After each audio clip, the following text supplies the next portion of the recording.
Gutians, a mysterious people who played a huge role in shaping ancient Mesopotamian history, but left behind no written records of their own. Everything we know about them comes from what others said, mainly their enemies like the Akkadians, Sumerians, and Assyrians.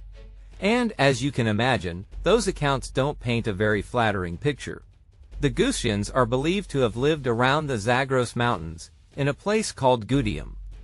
They didn't leave behind inscriptions or tablets, so we're left piecing together their story from the fragments of ancient texts. These texts blame them for all kinds of devastation, destruction, chaos, even the fall of the Akkadian Empire. Some of the earliest mentions of the Gutians pop up during the reign of Shar-Kali-Shari, one of the last rulers of the Akkadian Empire, which was founded by the legendary Sargon the Great. They also show up in tales about Sargon's grandson, Naram-Sin, and in later writings like The Legend of Cutha and The Curse of Agad. The Akkadians saw the Gutians as a dangerous nomadic group who swooped down from the mountains to raid cities, and the Sumerians described them as wild and barbaric. These weren't just casual insults. Their legends say the Gutians were so brutal that they left entire cities abandoned, highways unsafe, and rivers impassable. One poetic lament even describes them as people with human intelligence, but the instincts of dogs and the appearance of monkeys. Yikes, right? When the Akkadian Empire started to crumble, the Gutians stepped in and claimed control over Sumer, but it's unclear just how far their power actually stretched. What we do know is that this period, known as the Gutian period, lasted for several decades. It wasn't exactly a golden age, though. According to ancient records, their rule brought destruction and misery, and it wasn't until leaders like Utu-Hagal of Uruk and Ur-Nemu of Ur rallied against them that the tide turned. Utu-Hagal kicked off the resistance, and after his death, Ur-Namu and his son Shulgi picked up the fight, eventually driving the Gutians out of Mesopotamia. Here's where things get a bit complicated. Later texts, like those from the Assyrians, used the term Gutians as a catch-all label for anyone they considered uncivilized or barbaric. So, it's possible that not all the bad press about the Gutians is entirely accurate.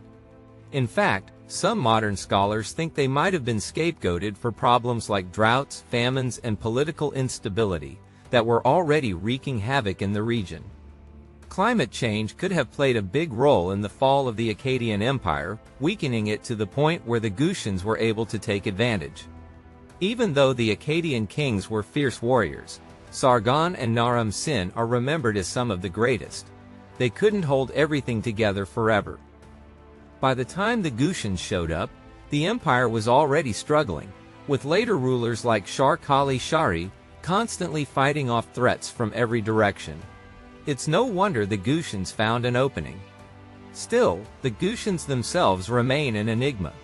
And now let's talk about the Gutian kings and their chaotic influence on Mesopotamian history. The first Gutian ruler to show up in historical records is Imta, also referred to as Nibia, around the late 3rd millennium BCE. He's followed by Inkishush, who makes an appearance on the Sumerian king list.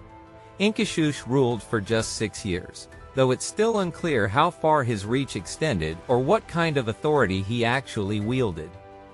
After him, we see a string of rulers like Sarlagab, possibly the same king captured by Shar-Kali-Shari, but even that detail remains murky.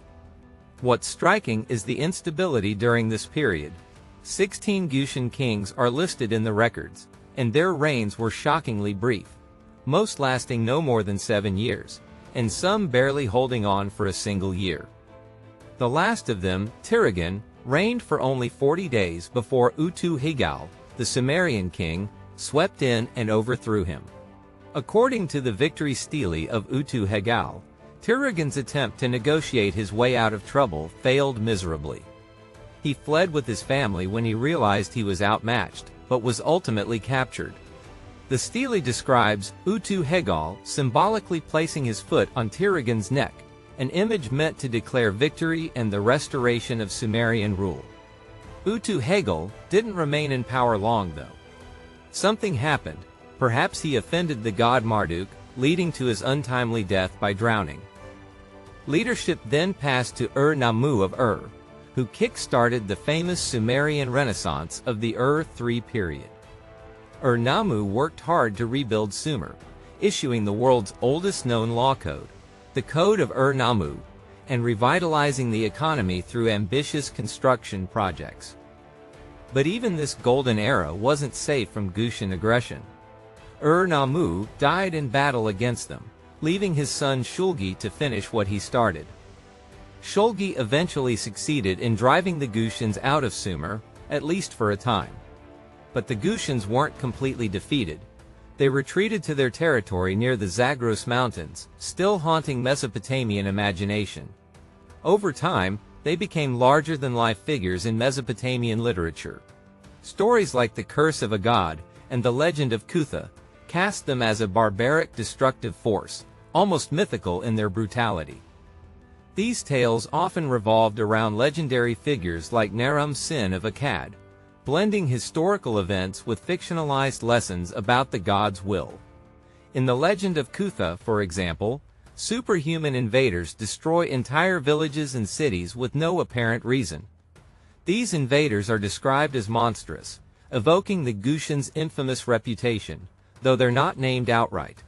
When Naram-Sin defies the gods by taking matters into his own hands, sending massive armies to fight these creatures, he suffers catastrophic losses. Eventually, he humbles himself before the gods, realizing his mistakes.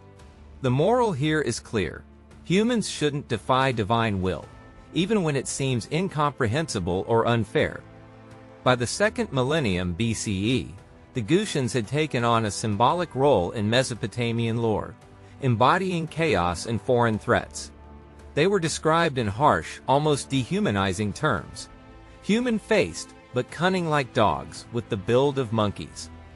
These descriptions reflected a deep cultural disdain, perhaps more a reflection of the scribes' fear of outsiders than reality. Over time, the term Gutians became a kind of shorthand for any threatening, barbaric group. For instance, Assyrian kings later used the term to label various enemies, and even the Achaemenid king, Cyrus II, is said to have employed mercenaries referred to as Gutians. However, after the Achaemenids conquered Mesopotamia, the historical Gutians vanished from the record. Their name lived on in stories and references, but the actual people behind it faded into obscurity. Scholars like Van de Miro point out that we simply don't have enough evidence to piece together a clear history of the Gutians.